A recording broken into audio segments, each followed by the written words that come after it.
नमस्कार, मी गौरी किरण. तुम्हा सगळ्यांचं डीडी चॅटमध्ये मनापासून स्वागत. आणि आज माझ्यासोबत या शोमध्ये बसल्यात दोन मुरांब्याच्या बरण्या ज्या ॲक्च्युली रिकाम्या झाल्यात तुमच्यासमोर 2 तारखेलाच. आणि तुम्हाला तो मुरंबा आवडतोय. एक आहे तिखट, एक आहे गोड. आता खरं तर प्रेक्षकांनी ठरवायचं आहे, पण माझ्या मते जरा हा तिखट आहे आणि ती किती गोड आहे. अच्छा, आंबट. ताटामध्ये असलेला बरा तिखटाच्या सोबतीला बरा हे मुरंबा चाखायची घाई नको मुरू दे तर खरा. मी तुला नेहमीसारखीच तर खूप गोड दिसतेस. थँक्यू. आणि अर्थात मला अमेयसाठीचे प्रश्न माझे खूप पेंडिंग आहेत, कारण म्हणजे मी गोड दिसत नाहीये. तू स्वतःच म्हणाल तू आंबट दिसतोयस. मी असं ऐकलंय की जेव्हा हिचं सिलेक्शन व्हायचं होतं तेव्हा बऱ्याच मुलींची ऑडिशन्स चालू होती. हिने सुद्धा सांगितलं ते इंटरव्ह्यूमध्ये.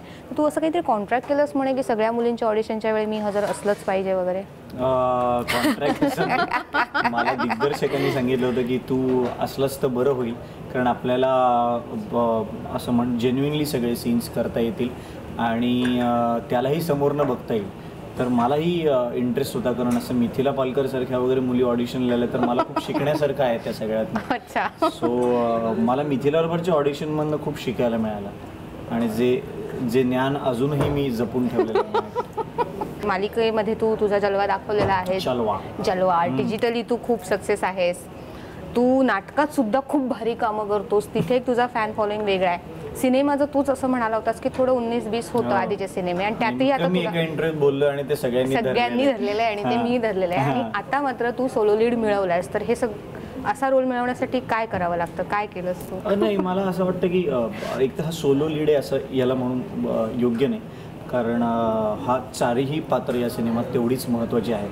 आणि जसं आपण म्हणतो की मराठी सिनेमा हा स्टँडआउट का होतो भारतातल्या इतर वेगवेगळ्या भाषेतल्या सिनेमांपेक्षा, कारण मराठी सिनेमात ॲक्च्युली कथानकाला तेवढं महत्त्व दिलं जातं. आणि मलाही असं वाटतं की जरी माझा एखाद्या सिनेमात प्रमुख भूमिका माझी असली किंवा नसली तरीही कथेलाच महत्त्व द्यायला पाहिजे. या सिनेमाचे निर्माते, दिग्दर्शक हे खूप पूर्वीपासून माझे मित्र आहेत. सो ॲक्च्युली स्क्रिप्ट वाचायचाही कधी प्रश्न आला नाही.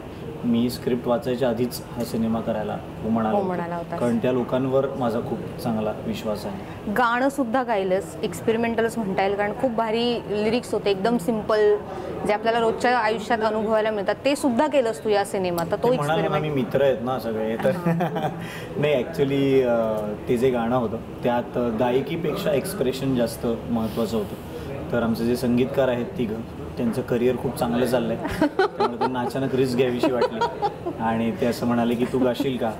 तर मी म्हणालो मला नाही जमणार, पण ते म्हणाले गाण्याचं नाव चुकतंय असं आहे. म्हणाला हा, मग मला जमेल. चुकतंय चुकतंय चुकतंय चुकतंय सगळं सगळं चुकतंय चुकतंय चुकतंय सगळं सगळं चुकतंय. ऑडिशनच्या वेळेला सुद्धा तू हजर होतास, असं तुझी मागणी, डिमांड किंवा होती. त्यानंतर माझ्यावर ऑर्डर होती.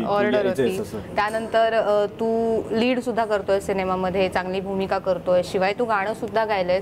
मग या सगळ्यासाठी तुला मानधन वाढवून मिळालं की कमी केलं त्याने? मला मानधन वेगवेगळ्या फॉर्मॅट्समधून मिळत असतं, यातनंही मानधन मिळालं.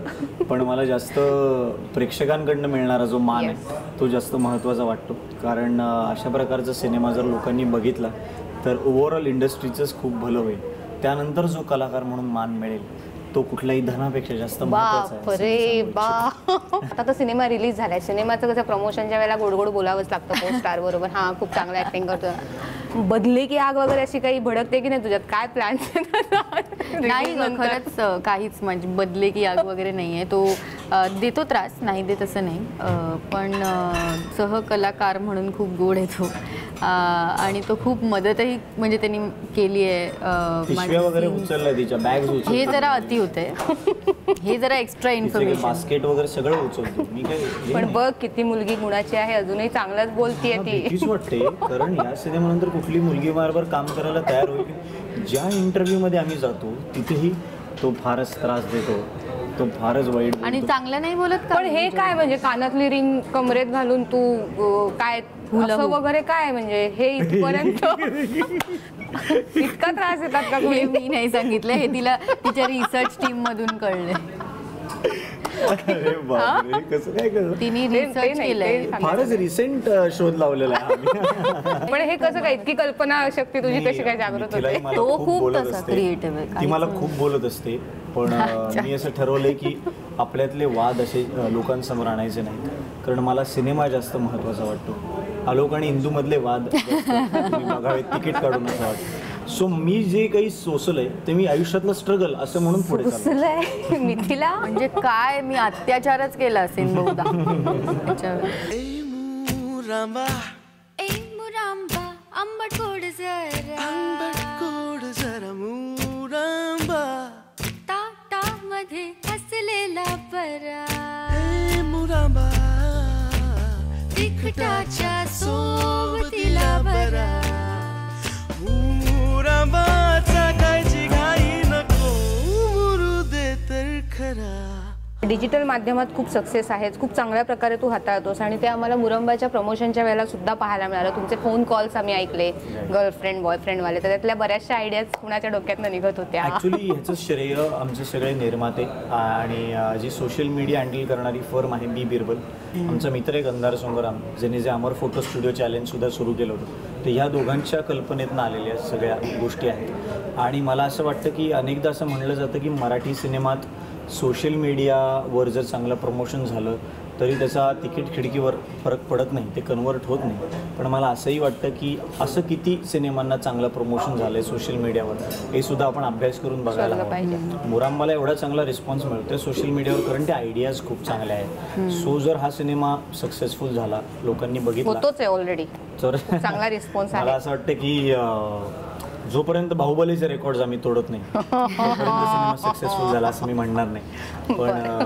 आत्ता लोकांना आवडतीच आहे फिल्म, पण जेन्युइनली मला असं वाटतं की हे जर ॲक्च्युली जेव्हा सुपरहिट असा जर टॅग लागला सिनेमाला, तर मग आपण हा अभ्यास करून बघायला पाहिजे की या सगळ्याचा कितपत परिणाम झाला. शेवटचा एक प्रश्न, मुरंबाची रेसिपी शेअर करा ना पटकन. मुरांबामध्ये अमेय वाघ आणि सचिन खेडेकर यांचा थोडासा आंबटपणा घालायचा, मिथिला पालकर आणि चिन्मयी सुमित यांचा 3 वाट्या गोडवा घालायचा, 3 वाट्या आणि वरुण नार्वेकर नावाचे जे शेफ आहेत ते ते उत्तम ढवळणारे. ढवळून तो बनवतात. त्याला प्रतिसाद कम्युनिकेशन्स, ह्यूज आणि दशमी यांचे 3 वेगवेगळ्या प्लेट्स आहेत. तुम्ही एक प्लेट घ्यायची तिकीट काढून अर्थातच, आणि तो सर्व करायचा. आणि जर हा मुरंबा तुम्ही पायरेटेड बघितलात किंवा याची पायरेटेड DVD वगैरे आणून बघितलीत, तर तो नक्की तुमचं पोट बिघडेल याची मी तुम्हाला गॅरंटी देतो. 2 जूनला रिलीज झालेला हा आमचा मुरांबा बघायला विसरू नका, कारण ही तुमच्या घरातली आमची गोष्ट आहे. येस, थोडक्यात ज्या आंब्याचा मुरंबा चांगला होतो तोच आंबा वापरा, इतर कुठलेही आंबे वापरलेत तर त्याला बुरशी येईल. क्या बात है, वाह, वाह, so हे वाक्य मी चोरलं तर चालेल. Thank you so much. Thank you. Thank you very much.